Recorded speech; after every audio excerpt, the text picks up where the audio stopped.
Train Your Caterpillar, a spiritual life coaching channel. You are very welcome here. Thank you for checking out the video. If you find the information useful and you enjoy the video and you feel like liking and subscribing for me, I'd appreciate that a lot. So this one's going to be about the heart chakra, which is why I'm wearing green. Color of the heart chakra is green. If this is the first you're hearing about chakras, you should go and watch the other video that I've done, if you want to, of course, about like the chakras as a whole. It's an introduction to the chakras, because you might not have any problem with your heart chakra. You know, this is kind of a little information for people who struggle to have this chakra balanced. So this is the 4th chakra. Obviously it's located in your heart space. Like I said, the color is green, and this chakra is concerned with love. Love for other people, love for the self, forgiveness, but basically love. In a nutshell, this chakra is all about love. So like all the chakras, it can be balanced, which is what you want, or it can be too open, or it can be closed. If it is unbalanced, there's a lack of self-love there, and you will find it difficult to accept unconditional love in, because that's what this chakra is all about. When it's in balance,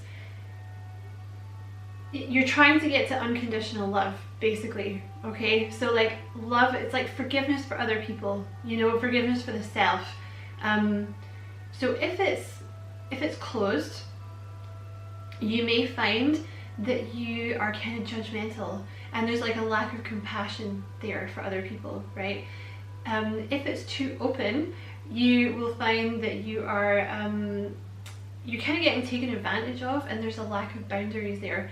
I have found, particularly with this chakra, because mine is usually too open, and it's generally because my throat chakra is closed and my solar plexus is closed, so I'm kind of not, it's much better now, you know, because I've worked on them. But when I first started doing this, I found that the solar plexus was closed, the throat chakra was closed, and then the heart chakra would be really open.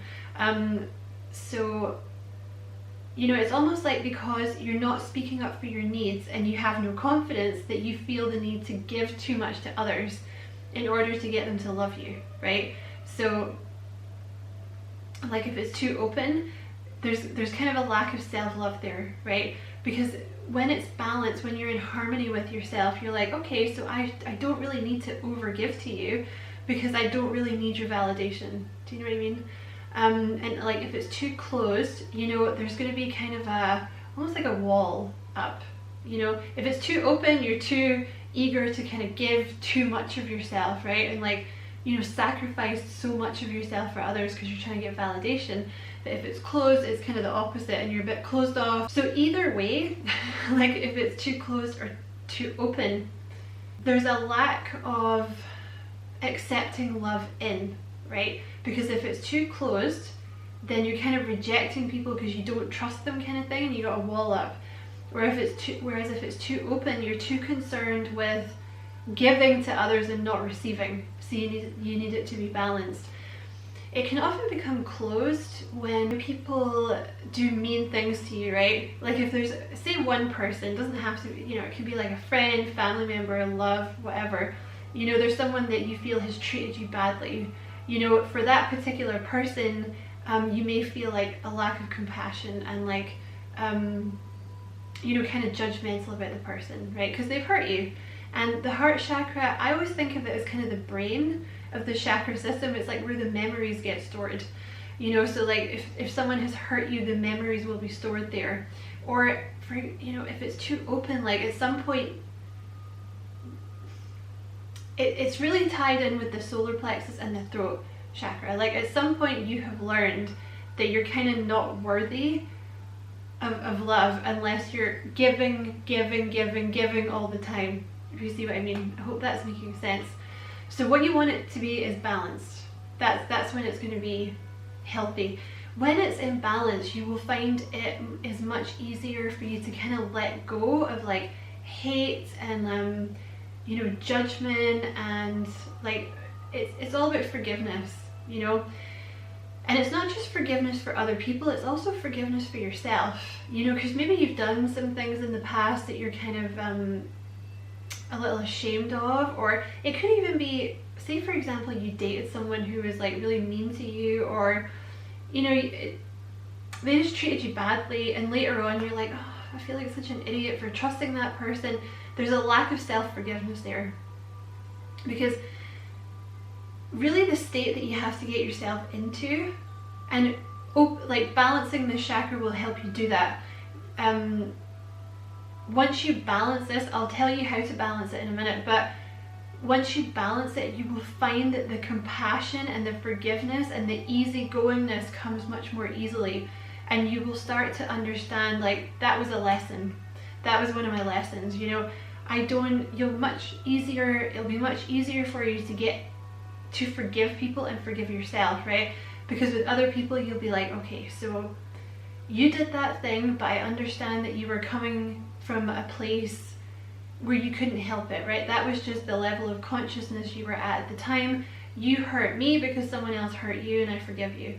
I don't want you in my life anymore, but I forgive you. Because forgiveness and allowing people to stay in your life and kick you in the balls repeatedly is not the same thing. You know, you can have someone out of your life and forgive them, right?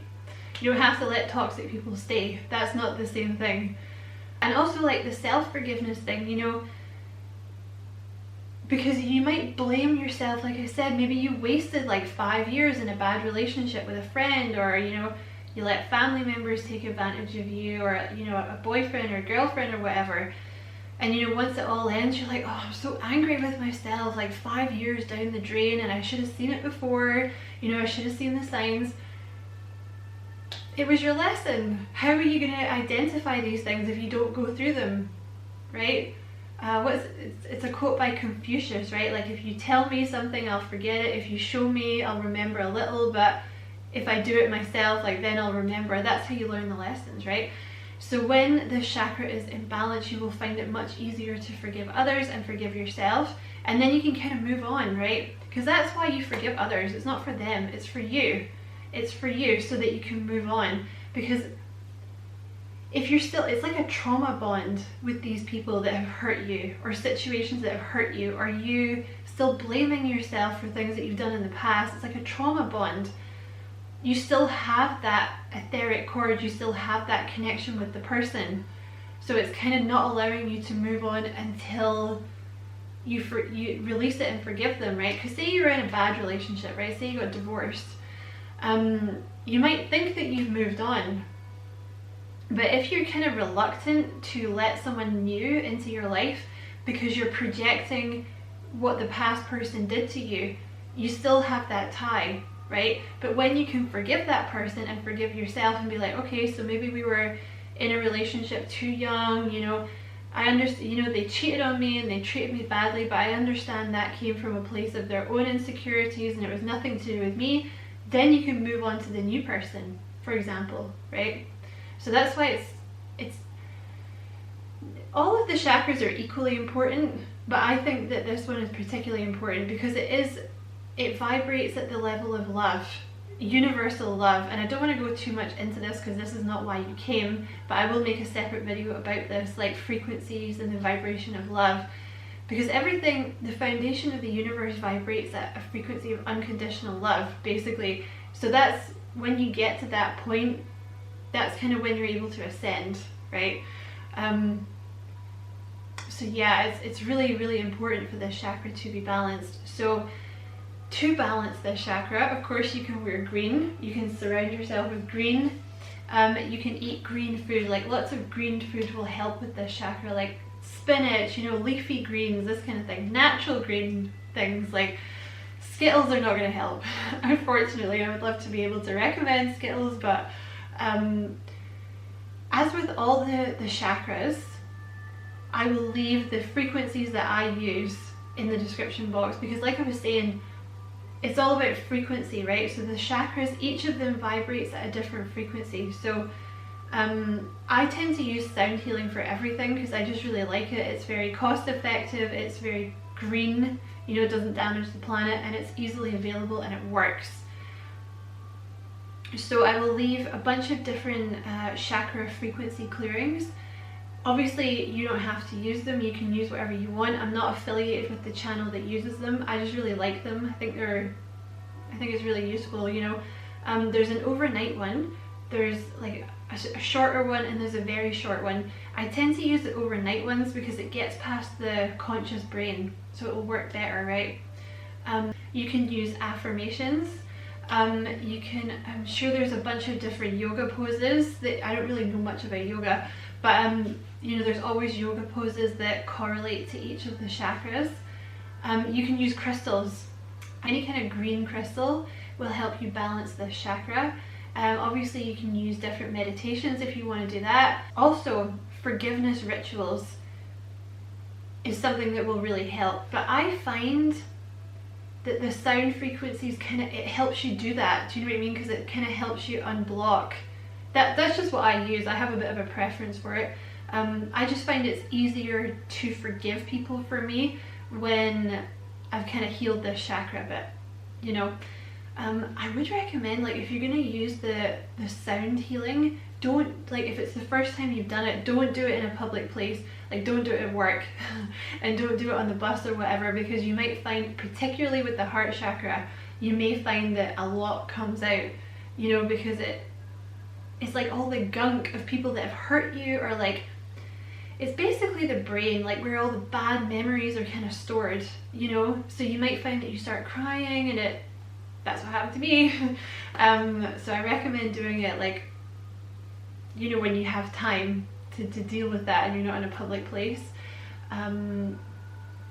You can also chant. There is a specific chant for each chakra. The one for the heart chakra is Yam, which I'm not going to chant because that feels silly, but you know, if you want to look that up on YouTube, if you just look up, like, or any other platform, if you just look up heart chakra chant, it'll, you know, show you how to do it.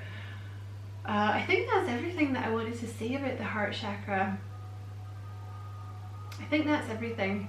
So I'm going to leave it there. Thank you so much for watching. Don't forget to like and subscribe for me if you feel like doing that. You know, I'd appreciate it a lot. And many blessings as always. Love and light.